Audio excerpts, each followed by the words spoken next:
Mike's Daily Podcast. Episode 2101. I'm your host, Mike Matthews, on this daily podcast thing. Mike's Daily Podcast. Yes, here we are, 2101. Hey, I went to a party yesterday, and it was great. And somebody gave me a DVD copy of the movie yesterday and said, you gotta watch it because it has to do with the Beatles. But it's a world without the Beatles and Kate McKinnon's in it. And I said, okay. So I'll watch that and let you know what I think.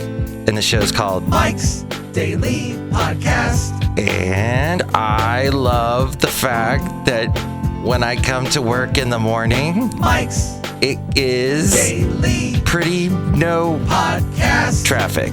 However, I'm noticing a lot of air traffic. The sky seems to be a lot more busy. Oh, and did you see the moon last night? The sturgeon moon.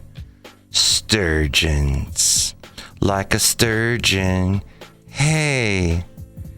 So today's show, I'm going to talk about how, I don't know, how are you dealing with not being able to get people's facial expressions with the masks on? The way they, it hides their mouth. I don't know. To me, it's kind of I want to see what they're, but then actually the eyes convey so much. So we'll discuss that. And also the podcast picture today. There's been a myriad of interesting pictures. Should we go with the cat? I got a picture of a cat sitting on a Volkswagen yesterday. Volkswagen's it's of course the German car standing for the people's wagon, the people's car. Oh, we're gonna go with a picture from Philoli. Philoli. It's a garden on the peninsula, I think near San Mateo. It's very old. And here's today's podcast picture. Well, that's relative here in the Bay Area. I think 1914 was when it was built. It stands for Fight, Love, Live. It's the first two letters of that phrase. And the founders of that was their mantra. And so this garden exists today. And you can go there. It's open during the coronavirus, even though San Mateo apparently had really bad numbers recently, and they've had to close down a lot of stuff. So see that picture at mikesdailypodcast.com. My lovely lady friend went there. I did not. Oh, Basil. We discussed Basil quite a bit at the party I was at last night. It was just the four of us. And the two people that we were visiting, my lovely lady friend and I, remembered Basil. In fact, I think they were really the last people to see Basil, because in his state where he couldn't move his back legs, I had to basically pick him up and carry him everywhere. And we met at a park back in April, and I brought Basil to the park, and he laid there, and we hung out and had a picnic, and it was really nice. So we're remembering him. And remembering how this is so fascinating, and maybe this is what I want to get to here in the podcast today, and this is what makes this podcast different from every stupid podcast that interviews, hey, today we got the director of the latest horror movie, blah, blah, blah, a horror movie that was made completely with Zoom cameras on Zoom. Boy, that's going to be exciting. You must be hard up for horror movies if that's the kind of movie you're going to watch, is someone who did it all on their Zoom cameras or did it all on YouTube. But hey, creativity. Wasn't I just talking about how the filmmakers that aren't the Marvel movie makers need a chance to? So I guess go watch those horror movies if that's your thing on YouTube, the ones that are made DIY. Apparently there's a lot of them that have to do with the coronavirus that have been done during the coronavirus.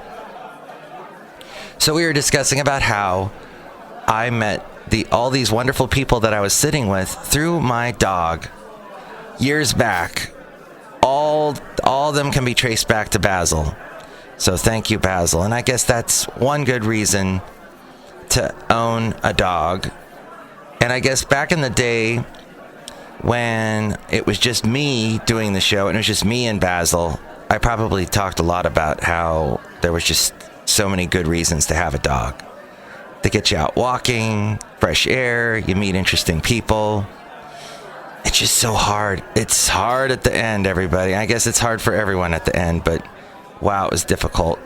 I was told how difficult it was going to be, but I had no concept until it actually happened. So, and that all happened over 2 weeks now, a little over 2 weeks. So, at any rate, that's what we discussed. And just, it was great to be surrounded by people that were remembering a great animal that brought us all together. And they are cat people, so we were hanging out with their cats. And then one of their cats just went ahead and peed on one of the chairs, just sort of as a, hey, don't forget, I run this place, and I'm a cat, and I have that prerogative. And it was, uh-oh. Hey, I actually gave someone a complex the other day. Good for me. In a world where so many things give Mike Matthews a complex, I gave someone a complex. That blows my mind. So I guess be careful. You can give it. Anyone can give anyone else a complex. So just be aware of that. And realize that life's complex, I guess is what I'm saying. You know the song More Than a Feeling? There's a video online. I forget the guy's name. He's a guitarist. Speaking of which, I should probably do a little YouTube video now. I would look it up on YouTube, but it's the gray-haired guitarist guy that talks about, here are the 20 greatest, most well-known piano intros of rock songs of all time. Here are the most familiar guitar riffs of all time, drum solos of all time. It's the 20. It's a countdown list to get you hooked, because people have such short attention spans, and all they can do is the lists in a short amount. Oh, and I was also discussing the Count 5 Psychotic Reaction from 1966. What an interesting song that was. All right. And anywho, More Than a Feeling has so much going on in it. You've probably heard it a million times. More than a feeling. When I hear that old song play, it's more than a feeling. And it is also... It was all done on tape versus everything getting cut up and pasted these days. So pretty amazing. The YouTube video that I saw, was it this one that I'm seeing? The one that you're watching right now? Is this the YouTube video with the cool Mike's Daily Podcast logo? Maybe that's it. Is it me reaching for the stop button? I think that's the video. No, it was the guy, he's gray, and he does this thing, gray-haired. I just remember the awesome gray hair. No, it wasn't Michael McDonald. And how he talks about how listen, there are claps in the chorus for More Than a Feeling. Oh, listen, here's the part where Brad Delp, and he isolates the track, so you hear the lead singer Brad Delp doing all these myriad of layers of overdubbing and tracking, and just what a voice. And as I see my Mary and I'm walking away, and he goes, look, he's going from a D, he's going to an E. You gotta love people that are fans of music and that just get into it. I just want to see that for, I don't know, the latest Shawn Mendes song. Look, he's singing this part here where he's going, I can't finish the da-da-da-da-da. That's Shawn Mendes. Listen to how he broke it down. Okay, look who's out here at Cafe Anyway, episode 2101 right now. That's right. Hi, Mark. It's Benita the Rodeo Queen. How y'all doing? I'm social distancing. That's right. You're talking to me from the parking lot in your car. I don't know how I'm hearing you so well, and you got your face mask on. You sound so clear with all of that going on. That's right, Mark. And it's a disgruntled fiddle player, tell you what. What? I don't know what most of the show's been about today, but I do like Boston. Let's hear it for Boston. My first concert that I saw in 1986 Well, technically it wasn't. It was whatever band sang... What band sang The Honey Thief is what I want to know. If my computer... Wow! I just clicked to open up a search bar and my computer gave me a finger. That's not a good finger to see. What band sang The Honey Thief? It was in the mid-'80s. Hipsway! That's right. So technically, the band Hipsway was the first band I ever saw.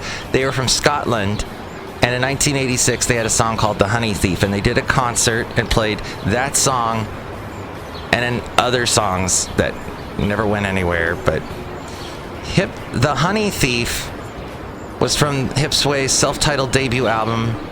It reached number 17 on the British charts and number 19 on the American charts, on the top 40, the Hot 100. The Billboard Hot 100. So that was technically the first concert I ever saw at the Ventura Theater. And then they just vanished. But I always tell everyone I saw Boston. So, look who else is here. Hello, I can't make the delicious root beer. Have some right now, I'll cut you. Excellent. Thank you for those kind words. Next show, it'll be the wonderful Madame Rootabega, Valentino, and Bison Bentley. Thanks for listening. Oh, and you can comment on Hipsway or anything else we covered. 336mm daily, 3 plus 3 equals 6. MM is in Mike Matthews. Daily as and what this podcast has been for a couple of days. Sometimes I get interrupted. You know that whole thing. Take it away, A-Frame. Mike's Daily Podcast is written and produced and performed by Mike Matthews. His podcast is super easy to find. Download or listen to his show and read his blog at mikesdailypodcast.com. Email Mike now at mikesdailypodcast@gmail.com. See you tomorrow. Bye!